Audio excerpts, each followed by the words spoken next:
बहुत समय पहले की बात है। किसी गांव में रमेश नाम का एक किसान रहता था। वह बड़ा मेहनती और ईमानदार था। अपने अच्छे व्यवहार के कारण दूर दूर तक लोग उसे जानते थे और उसकी प्रशंसा करते थे। पर एक दिन जब देर शाम वह खेतों से काम कर लौट रहा था, तभी रास्ते में उसने कुछ लोगों को बातें करते सुना। वे उसी के बारे में बात कर रहे थे। रमेश अपनी प्रशंसा सुनने के लिए उन्हें बिना बताए धीरे धीरे उनके पीछे चलने लगा। पर उसने उनकी बात सुनी तो पाया कि वे उसकी बुराई कर रहे थे। कोई कह रहा था रमेश घमंडी है, तो कोई कह रहा था कि सब जानते हैं वो अच्छा होने का दिखावा करता है। रमेश ने इससे पहले सिर्फ अपनी प्रशंसा सुनी थी, पर इस घटना का उसके दिमाग पर बहुत बुरा असर पड़ा और अब वह जब भी कुछ लोगों को बातें करते देखता तो उसे लगता वे उसकी बुराई कर रहे हैं। यहाँ तक कि अगर कोई उसकी तारीफ करता तो भी उसे लगता कि उसका मजाक उड़ाया जा रहा है। धीरे धीरे सभी ये महसूस करने लगे कि रमेश बदल गया है और उसकी पत्नी भी अपने पति के व्यवहार में आए बदलाव से दुखी रहने लगी। और एक दिन उसने पूछा, आजकल आप इतने परेशान क्यों रहते हैं? कृपया मुझे इसका कारण बताइए। रमेश ने उदास होते हुए उस दिन की बात बता दी। पत्नी को भी समझ नहीं आया कि क्या किया जाए।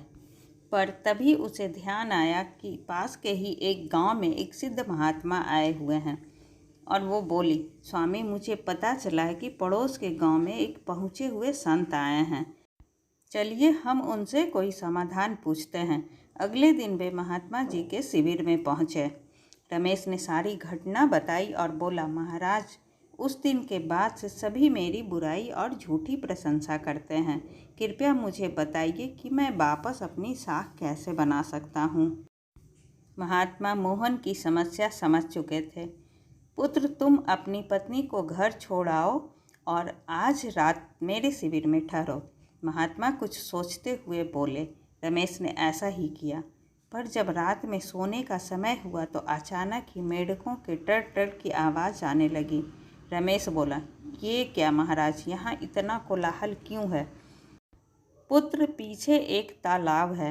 रात के वक्त उसमें मौजूद मेंढक अपना राग अलापने लगते हैं, पर ऐसे में तो कोई यहाँ सो नहीं सकता। रमेश ने चिंता जताई। हाँ बेटा, पर तुम ही बताओ हम क्या कर सकते हैं? हो सके तो तुम हमारी मदद करो, महात्मा जी बोले। रमेश बोला, ठीक है महाराज, इतना शोर सुन के लगता है इन मेंढकों की संख्या हजारों में होगी। मैं कल ही गांव से 50-60 मजदूरों को लेकर आता हूँ और इन्हें पकड़कर दूर नदी में छोड़ आता हूँ। और अगले दिन रमेश सुबह सुबह मजदूरों के साथ वहाँ पहुँचा। महात्मा जी भी वहीं खड़े सब कुछ देख रहे थे। तालाब ज़्यादा बड़ा नहीं था। 8-10 मजदूरों ने चारों ओर से जाल डाला और मेंढकों को पकड़ने लगे। थोड़ी देर की ही मेहनत में सारे मेंढक पकड़ लिए गए। जब रमेश ने देखा कि कुल मिलाकर 50-60 ही मेंढक पकड़े गए हैं, तब उसने महात्मा जी से पूछा, महाराज कल रात तो इसमें हजारों मेंढक थे, भला आज वे सब कहाँ चले गए? यहाँ तो बस मुट्ठी भर मेंढक ही बचे हैं।